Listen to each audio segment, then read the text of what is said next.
तो आज हम डिस्कस करेंगे सिलेबस के बारे में। जैसे कि आप जानते हैं कि शिक्षक भर्ती आने वाला है, तो उसमें जो शिक्षक वर्ग 2 मैथ्स का सिलेबस अभी तक दिया नहीं गया है, किसी भी सब्जेक्ट के लिए नहीं दिया गया है।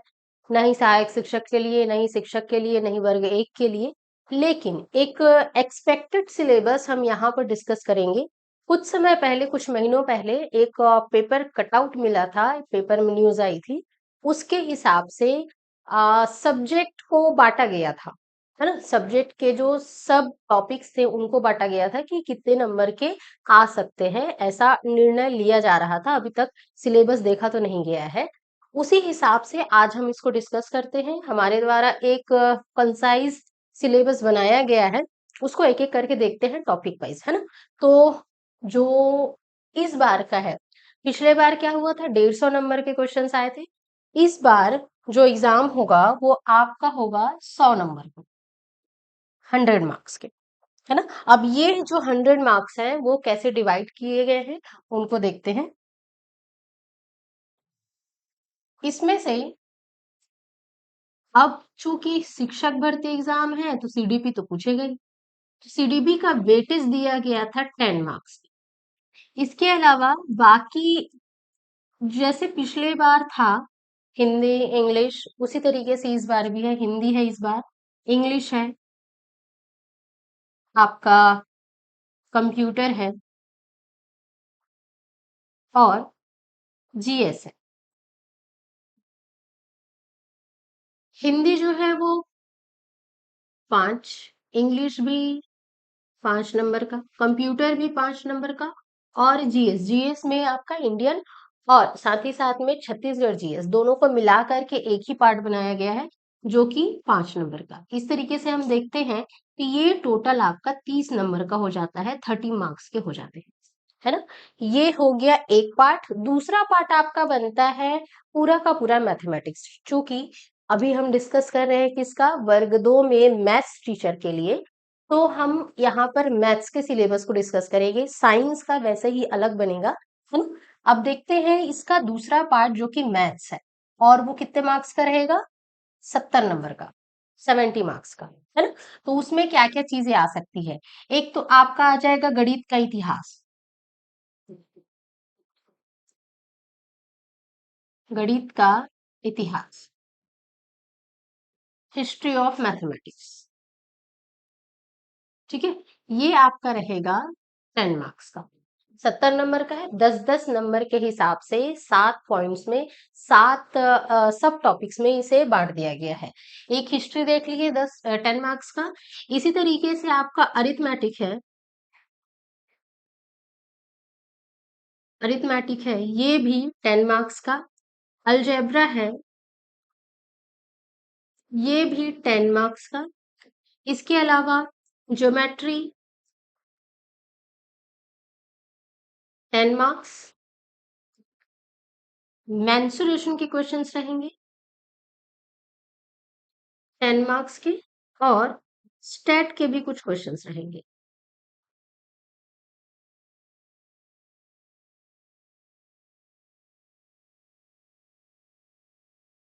स्टेटिस्टिक्स के भी 10 मार्क्स के क्वेश्चन रहेंगे। टोटल आपका जो ये सिलेबस हो जाएगा वो कितने मार्क्स का हो जाएगा, मैथ्स का 70 मार्क्स का, है ना। अरिथमेटिक, अब हिंदी में इसको क्या बोलते हैं, अंक गणित। अलजेब्रा को बीज गणित।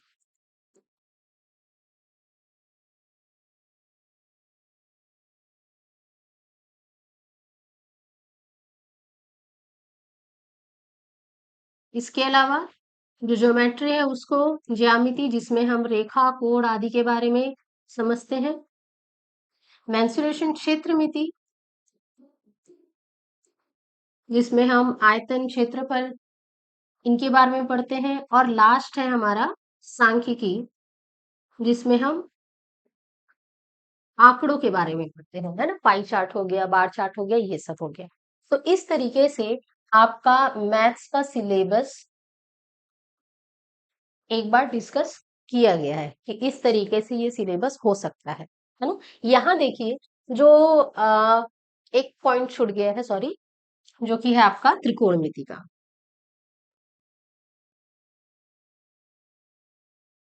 ट्रिग्नोमेट्री,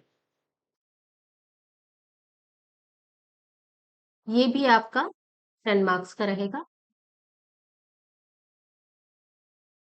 है ना?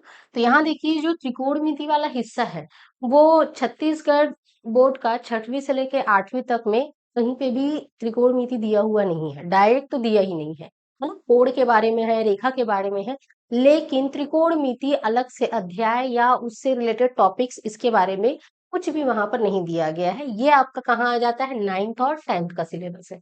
इसलिए हमको ये जो पूरी तैयारी है वो 6वीं से लेकर के 10वीं तक की तैयारी करनी पड़ेगी।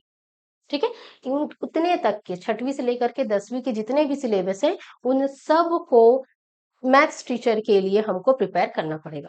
अब इन टॉपिक्स को एक एक करके देखते हैं कि कौन से टॉपिक पे लगभग कैसे टाइप के क्वेश्चंस पूछे जा सकते हैं, क्या सिलेबस उसका हो सकता है।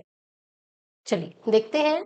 तो आपका जो गणित का इतिहास है, गणित के इतिहास में कौन कौन सी चीजें हो सकती है, ये आपके 9th में दिया हुआ है ना, 9th और 10th में। कुछ इसका ब्रीफ आपको मिल जाएगा किसमें, 6वीं में मिल जाएगा, 7वीं में मिल जाएगा, 8वीं में मिल जाएगा, लेकिन गणित का इतिहास अलग से अध्याय के नाम से आपको 9वीं की किताब में मिलेगी, जिसमें आपकी गणित का विकास कैसे हुआ है, प्राचीन भारतीय गणित, वैदिक गणित, शून्य की खोज, दशमलव संख्या पद्धति, अंक प्रणालियां और जितने भी गणितज्ञ हुए हैं भारतीय गणितज्ञ उनके बारे में दिया हुआ है। जितने भी गणित की शाखाएं हैं जिनके बारे में हमने अभी देखा, अंक गणित, बीज गणित, ज्यामिति, त्रिकोणमिति, है ना, आधुनिक गणित में क्या क्या चीजें हैं और गणित का योगदान दैनिक जीवन में किस प्रकार है, इन सभी के बारे में हम गणित के इतिहास में पढ़ेंगे। इसके बाद हम देखते हैं किसको, अंक गणित को। तो अंक गणित में अंक गणित का जो हिस्सा है वो सीजी व्यापम में बहुत पहले से भी पूछा जा रहा है, बाकी टॉपिक से भी क्वेश्चन पूछे जाते हैं। हमको 10th लेवल तक में अभी मैथ्स टीचर के लिए इसकी तैयारी करनी है। तो अंक गणित में आपका क्या क्या पूछा जाएगा, संख्या पद्धति पूछी जाएगी, प्राकृतिक संख्याएं, पूर्ण संख्याएं, जितने भी प्रकार की संख्याएं होती हैं, महत्तम समापवर्तय, लघुत्तम समापवर्तय, अनुपात, समानुपात, लाभ हानि, छूट और ब्याज, जितने भी प्रकार के साधारण ब्याज होंगे, चक्रवृद्धि ब्याज होंगे, छमाही गणना होगी, वार्षिक गणना होगी, तिमाही गणना होगी, औसत, आयु संबंधी जितने प्रश्न होंगे, कार्य और समय से संबंधित प्रश्न होंगे, रेलगाड़ी, नाव धारा, चाल दूरी, है ना, और मिश्रण, एलिगेशन, इनसे रिलेटेड क्वेश्चन होंगे। साथ ही साथ में एक पार्ट आपका आता है क्रमचय एवं संचय, जिससे कि व्यापम में लगभग ना के बराबर प्रश्न पूछा जाता था, लेकिन चूंकि 9वीं और 10वीं में इसका थोड़ा सा पार्ट दिया हुआ है, इसलिए हमको इसकी भी थोड़ी सी तैयारी करनी पड़ेगी। लगभग ये हो सकता है आपका क्या, अंक गणित में चीज, है ना। इसके अलावा देखिए बीज गणित, तो बीज गणित में आपका चर एवं अचर, बीजीय व्यंजक, इसके अलावा गुणांक हो जाएंगे, उनके गुणनखंड निकालना, बीजीय सर्व समीकरण कौन कौन सी है वो सारी चीजें हो जाएंगी, रैखिक समीकरण हो जाएंगे, समीकरण के जो द्विघात समीकरण होते हैं, त्रिघात समीकरण होते हैं, उनके बारे में चर्चा करेंगे, रैखिक समीकरणों का युग्म, और जब द्विघात समीकरण में आएंगे तो उनके मूलों की प्रकृति, जिससे अभी के टाइम पर कुछ ज्यादा ही प्रश्न पूछे जा रहे हैं ना, मैच द कॉलम करके। और समांतर श्रेणी, जो समांतर श्रेणी अगर हम पढ़ लेते हैं तो हमारे सीरीज और सीक्वेंस के क्वेश्चन आराम से बनने लगते हैं, मिसिंग नंबर के क्वेश्चंस बनने लगते हैं। ठीक है, ये हो जाएंगे आपके किसके सिलेबस, बीज गणित के सिलेबस। इसके बाद हम देखते हैं कि त्रिकोणमिति में कौन कौन सी चीजें आ सकती है। तो त्रिकोणमिति में क्या क्या आ जाएगा आपका, त्रिकोणमिति का परिचय, कहाँ से स्टार्ट हुआ, कैसे बना, कोड कैसे फॉर्म करना है, कहाँ पे अप्लाई करना है, इनके जितने भी अनुपात होते हैं, त्रिकोणमितीय अनुपात कौन कौन से, साइन हो गए, कॉस हो गया, टेन हो गया, और इनके व्युत्क्रम, कोसेक, सेक और कॉट, इनके बारे में पढ़ेंगे। और इनसे रिलेटेड जितने भी अनुप्रयोग होंगे इनके, चाहे वो ऊंचाई और दूरी के रूप में हो, उन्नयन और अवनवन कोण निकालने से संबंधित हो, ये सारा चीज किसमें आ जाएगा, आपका त्रिकोणमिति के अंतर्गत आ जाएगा। ठीक है। इसके बाद देखते हैं तो ज्यामिति। ज्यामिति में कुछ पार्ट आपके क्या है, ज्यामिति का जो पूरा पार्ट है वो स्टार्ट कहाँ से होता है, आपका बिंदु से, है ना, बिंदु और रेखा से। रेखाएं ही मिल मिलकर अलग अलग आकृतियां बनाते जाती है और उन्हीं से फिर हम ज्यामिति रचनाएं करते हैं, जिसमें हम सबसे इंपॉर्टेंट पढ़ते हैं कि इसको त्रिभुज को, त्रिभुज की सर्वांग समता, त्रिभुज में समानताएं क्या क्या होती है, इसके अलावा चतुर्भुज और उनके जितने भी प्रकार होते हैं उनसे रिलेटेड कुछ प्रमेय होते हैं, वृत्त होता है, वृत्त से संबंधित प्रमेय होता है, स्पर्श रेखाएं होती हैं। ये एक पार्ट हो गया, है ना। इसी का दूसरा पार्ट आता है हमारा किसमें, आलेखीय विधि में, यानी कि निर्देशांक ज्यामिति की विधि में। निर्देशांक ज्यामिति जिसमें हम दूरी सूत्र की गणना करते हैं, मध्य बिंदु निकालते हैं, उसका क्षेत्र मिति ज्यामिति जब हम बनाते हैं, निर्देशांक ज्यामिति की सहायता से जब डायग्राम बनाते हैं, ग्राफ बनाते हैं, तो उसमें हमको कुछ आकृतियां प्राप्त होती है जिनका हम परिमाप और क्षेत्रफल ज्ञात करते हैं, है ना, किसकी सहायता से, निर्देशांक ज्यामिति की सहायता से। ठोस आकृतियां जिनका पृष्ठीय क्षेत्रफल, आयतन, पाइथागोरस प्रमेय लगाने के लिए, फिर उनकी रचनाएं। अब रचनाएं के साथ साथ में रचना के चरण, व्यापम का फेवरेट अभी बन चुका है क्या, सीक्वेंस में जमाने वाला, क्रम में व्यवस्थित कीजिए। तो जब क्रम में व्यवस्थित किया जाएगा तो दे देगा एक हमको सर्वांग त्रिभुज दिया हुआ है या समलम चतुर्भुज दिया हुआ है, उसकी हमको रचना करनी है। इस रचना के कौन कौन से चरण होंगे उसको सही क्रम में व्यवस्थित कीजिए, बन जाएगा एक क्वेश्चन वहां से, है ना। तो इसलिए हमको ये सब देखना जरूरी है और कहाँ कहाँ पर इनके उपयोग किए जा सकते हैं। ये लगभग हो जाएगा क्या आपका ज्यामिति, है ना। अब आते हैं क्षेत्र मिति। तो क्षेत्र मिति का जो पूरा क्षेत्र मिति है वो किस पे डिपेंड है, आयतन निकालने पे, क्षेत्रफल निकालने पे। ये दो चीज निकाल लिए, बाकी चीजें हो गई। और अगली चीज क्या, इनका व्यवहारिक अनुप्रयोग, यानी कि एक आकृति दी हुई है, उस आकृति को, उस वस्तु को पिघला करके कोई और दूसरी वस्तु बनाई जा रही है, उस स्थिति में उसका क्षेत्रफल क्या होगा, उस स्थिति में जब उसको पिघला करके नई वस्तु बनाई जा रही है उस स्थिति में उसका आयतन क्या होगा, ये सभी चीजें किसमें आ जाएगी, आपके अनुप्रयोग में आ जाएंगे, उपयोग में आ जाएंगे, है ना। इसके अलावा लास्ट जो पार्ट आता है इसका वो है सांख्यिकी। तो जो सांख्यिकी है इसमें हम मुख्य रूप से किन के बारे में पढ़ते हैं, आंकड़ों के बारे में पढ़ते हैं, और आंकड़ों से फिर हम फ्रीक्वेंसी पॉलीगॉन्स बनाते हैं, बार ग्राफ्स बनाते हैं, पाई चार्ट बनाते हैं, लाइन ग्राफ बनाते हैं, है ना। इन चीजों से क्या किया जाएगा, एक आपको पाई चार्ट दे दिया जाएगा या बार ग्राफ दे दिया जाएगा, उससे रिलेटेड दो तीन क्वेश्चन पहले ऐसा दे दिया जाता था, है ना, एक ही प्रश्न से तीन चार क्वेश्चन हमको दे दिए जाते थे। अभी क्या करते हैं, एक ही प्रश्न में चार क्वेश्चन घुसा दे रहा है ना।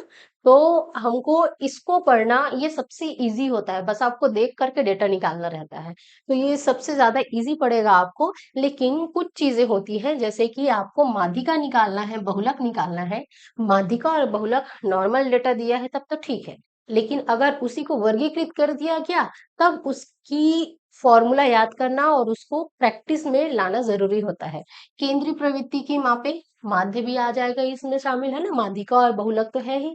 इसके अलावा विचरण, मानक विचलन और आंकड़ों का विश्लेषण, ये सारी चीजें आपकी किसके अंतर्गत आ जाएगी, सांख्यिकी के अंतर्गत आ जाएगी। ठीक है, तो इस तरीके से हो सकता है कि टीचर भर्ती का जो सिलेबस हो वो इसी तरीके से हमको प्राप्त। ठीक, अब इसको आप पढ़ कहाँ से सकते हैं, तो ये पार्ट ऐप में ऑलरेडी कराया जा चुका है। ठीक, ये जो आपका 30 नंबर का पार्ट है वो ऑलरेडी वहां पर हो चुका है। ये आपके 70 नंबर का जो सिलेबस है वो कवर धीरे धीरे कराया जा रहा है। आप चाहें तो सीजी मैफोलॉजी करके ऐप है, इस ऐप को डाउनलोड करें। ये सिलेबस आपको वहां पर प्रोवाइड कर दिया जाएगा, वहां से आप इसको फ्री में डाउनलोड कर सकते हैं। इसके अलावा जो सीजी मैथोलॉजी की क्लासेस है वहां से आप इस पर्टिकुलर एग्जाम के लिए कोर्स भी परचेज कर सकते हैं। ठीक है, चलिए तो मिलते हैं फिर क्लास में। Thank you.